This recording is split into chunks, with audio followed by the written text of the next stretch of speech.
aking bulaklak. Maganda na siya mga ka-people. Tingnan nyo. Ay,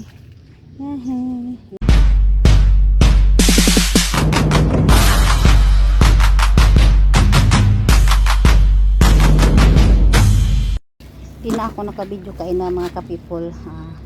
Paglilinis ko dito sa tapos dito nilalagyan ko ng mga may bago kasi akong mga bulaklakin dito, tapos nilagyan ko ng lupa dyan, kumukuha ako dun sa labas, tapos sinabuno ko dito kasi dito mga bato-bato, halos mga bato-bato, kaya tinambakan ko muna ng lupa para siya. Tingnan nyo mga ka-people, ito ang mga bago kong pananim na bulaklak, at saka ito yan, lipstick.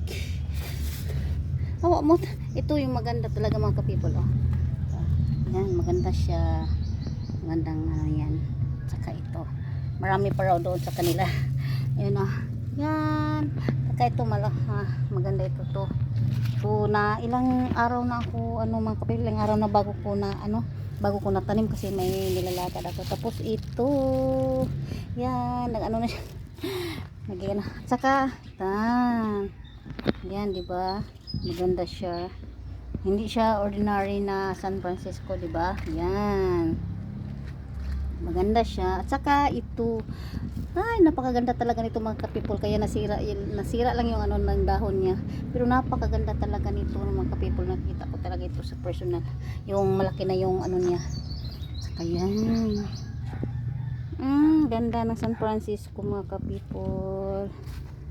At saka ito, tawag ito monstera. Kaya itong monstera ito na hindi kumakalat ni tawag doon, hindi lumaano yung mga niya, yung lang siya ba, yung nandiyan lang, hindi kagaya nito ba, ganito yan.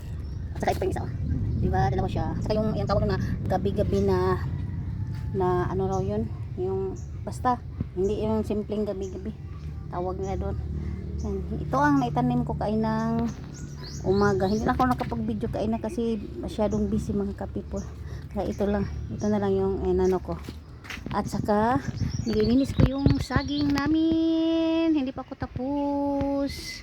Hindi pa tapos, ang dami, ang laki talaga ng ng bunga ng saging. Saka yung ko, matmot. Yung sipat ko na matmot. Ito ang pinakasipat ko na matmot. Ito ang pinakasipat ko na matmot. At saka yun si Tisoy, tinatalian ko muna kasi umaalis siya pag umaga. Lalo na ito. Pero babalik ito. Ayun na. Naglalaro sila. Tingnan niya. Hi Motmot, hi Tisoy. Tinatalian ko muna si Tisoy kasi pag nakawala ito sa tali na ako, hindi na babalik, hindi na siya uuwi. Ewan ko sa kanya, kaya tinatalian ko muna siya. Ayan. Hindi pa ako tapos mga ka-people. Ang dami pa. Yun na.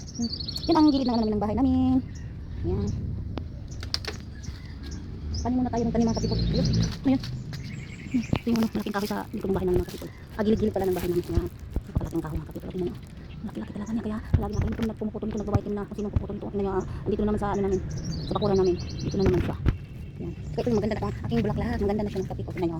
Ay, yan. Saka may naman ako. May bayabas o guava. At saka yung mangga. Ito yung mangga. Ayan, malaki na siya. At saka ito yung tinanim ko nung 1 week ata yun. 1 week. At saka ito 3 days ata ito. 3 days pa ito mga ka-people. So tingnan ko, mayroon na siya. Yan, may konti na. 3 days pa ito yung itanim ko. Kain-tanim tayo mga ka-people para may malunggay at saka may malunggay rin dito. Hinahalo ko ng mga ka-people, bulaklak at saka yung mga yan. Yan lang pinakita ko sa inyo kasi hindi pa ako tapos na linis dito sa aming bakuran. Ayun dyan.